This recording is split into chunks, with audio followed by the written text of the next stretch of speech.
The European Poker Tour is back in Barcelona for the first super high roller of the season. When you're winning, other players tend to be a little bit afraid of you and you can run them over. Actions on Steven Silverman. Queens under the gun.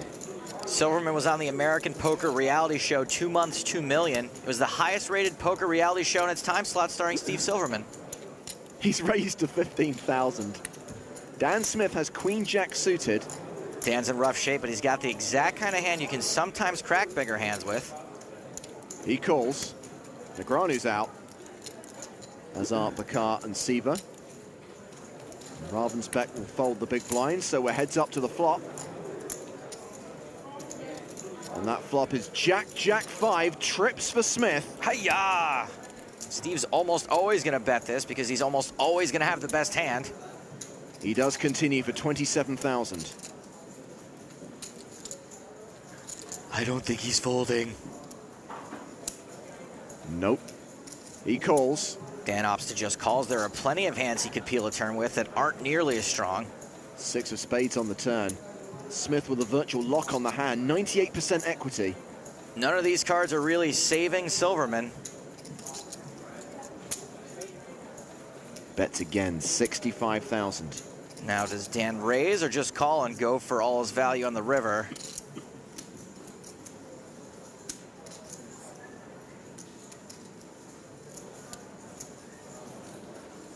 He calls. River it is. 230,000 in the middle, Silverman with not much more than that behind.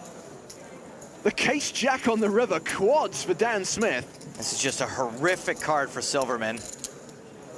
He's now got a full house, and in his mind, he's only losing the aces or kings, which probably would have gotten him 3-bet pre-flop.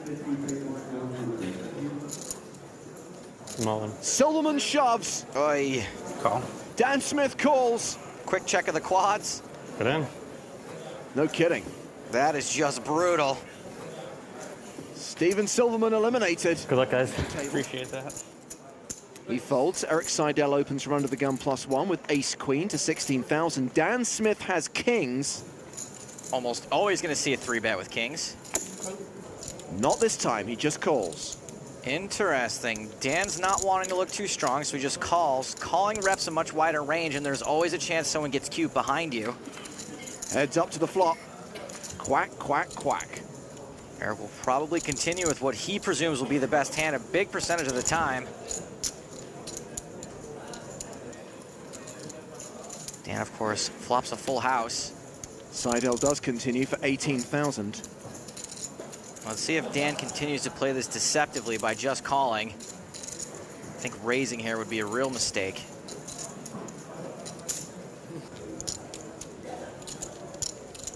He does call. Don't want to chase away that action. The turn is a queen. Seidel now has a full house. Really terrible card for Eric. He's now going to have the best hand almost all of the time.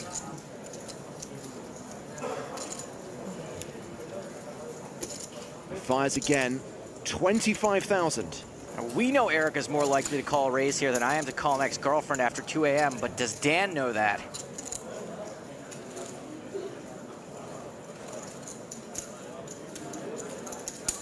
Dan does raise, makes it 75,000 total. Dan claims to keep his cool in these spots. What do you people think? Is he giving anything away? Let us know on Twitter, hashtag #EVTBarcelona. Now, don't get me wrong, this raise looks extremely strong, but A, Dan's had quads once already. What are the odds, am I right, people? B, B, and C closing, always be closing. A? I remember now.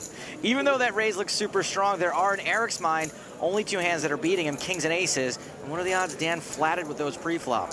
On this occasion, he did. Seidel now checks the river, having called Smith's raise on the turn.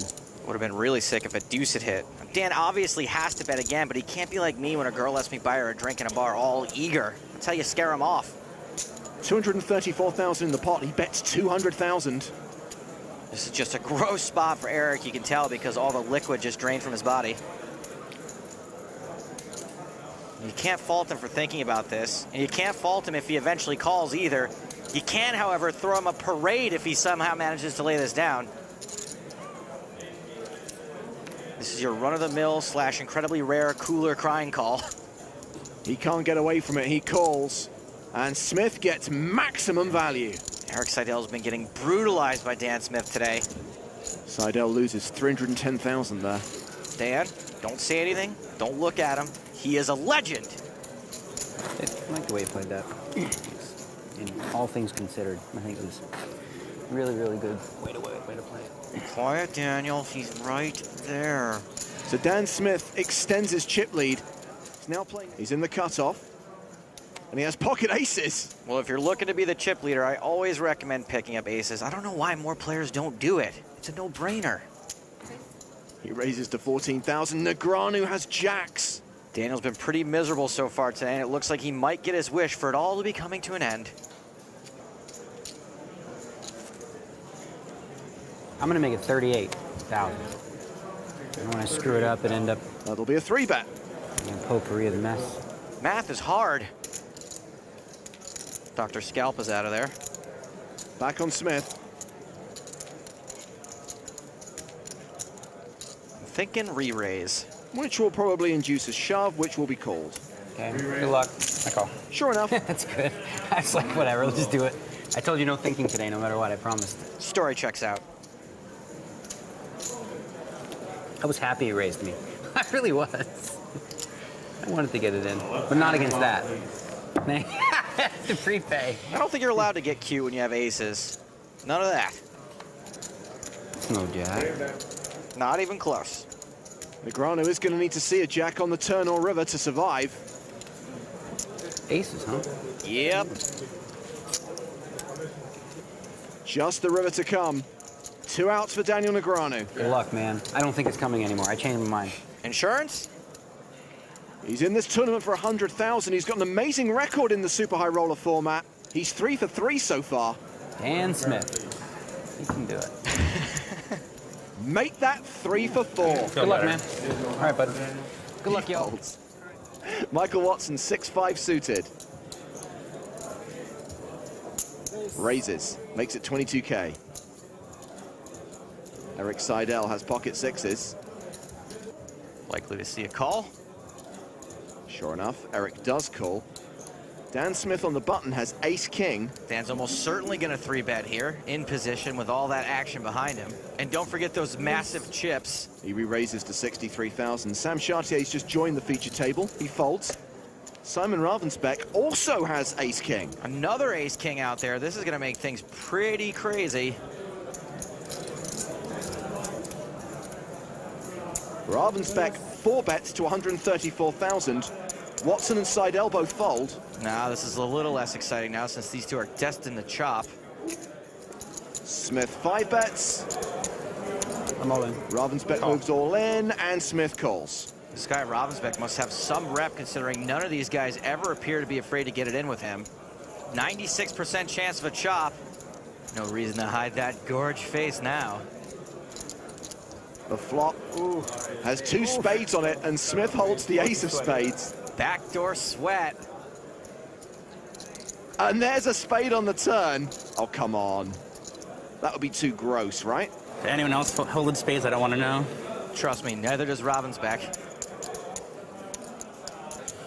And the river brings another spade. Oof. That was less cool than talking about a guy's bachelor party in front of his wife. That was grotesque. Dan, it's okay if you want to laugh.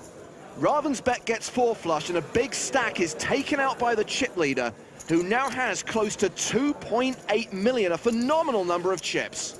Can we please lose another player soon? That average makes me uncomfortable. Dan Smith, Jack 9 offsuit. Smith, the overwhelming tournament chip leader. Been folded to him. He's in relatively late position. Yeah, he's in the cutoff. He raises to 36,000. Gets rid of Kurzovic on the button. Kurzovic folds a dominating hand. JC Alvarado folds the small blind.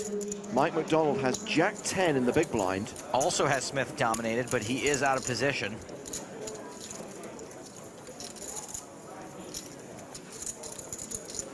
Looks like Mike will defend, and we will see a flop. That flop 7, Jack 9, 2 pair for Smith, the straight draw and top pair for McDonald. This flop is the worst thing that happened to a McDonald since trans fats got banned. McDonald checks to the razor. Smith continues for 52,000. Even though Mike's way behind, top pair and a good gut shot is almost just as good. Just not quite. McDonald calls. Looks like he might even think his hand is too strong to raise there. The turn is another jack, another full house for Dan Smith. McDonald improves to trips. This is just getting insanely bad. This is the worst thing to happen to a McDonald's since New York City banned large sodas. McDonald checks a second time. Smith will bet a second time by the looks of things. Sure enough, 133,000. There's a good shot. Mike just calls again, wanting Dan to keep repping that jack, which he is doing because he has it. How much is Mike McDonald going to lose in this hand? At least another 133,000.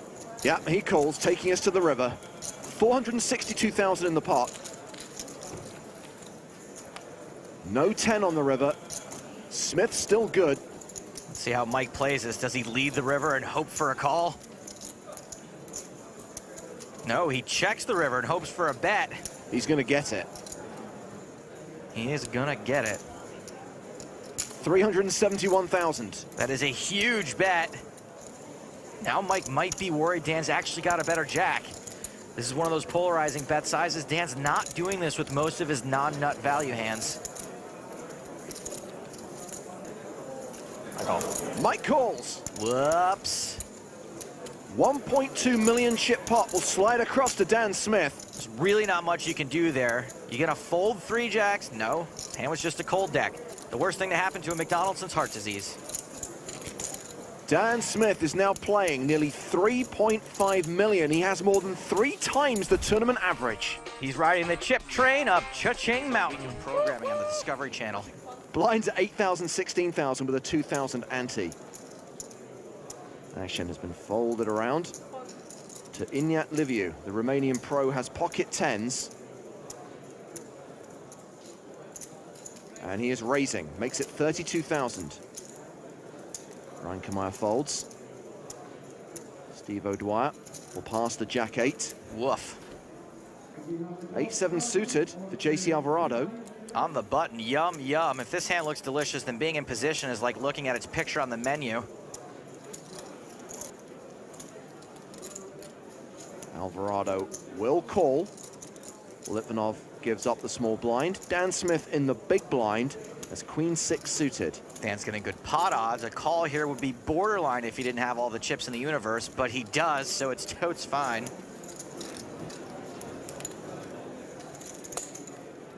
So Smith calls as well. We are going 3-way to the flop. That flop, 6-9 deuce. Second pair for Smith, an up and down draw for Alvarado. Liviu still leads with 10s. Liviu was the original raiser. 55. And he's got the most to protect against. Dan Smith checks to him. Liviu bets 55,000. I don't know that this bet will get either of these players to fold, however. Alvarado calls. Liviu's actually got 2 blockers to his hand. Smith calls as well. It's a 3-way to the turn. Calls a little questionable, but Dan's getting stupid pot odds again. And he hits another 6 on the turn. Trips for the chip leader. This is a grosser turn than the twist in the crying game. JC is now dead to 4 outs. Dan all but locks his hand up, and no one's really likely to think this card changed anything. Dan checks a second time. Liviu bets a second time, 125,000. Action on Alvarado. He's getting a decent price to chase his straight. Meanwhile, Dan's got a super disguised monster. Alvarado calls. JC was getting an even better price, assuming Dan comes along for the ride. And spoiler alert, he's not folding. But is he raising? No, he's calling. Dan overcalls on 3 streets. Gotta wonder if anyone's spidey sense is tingling yet.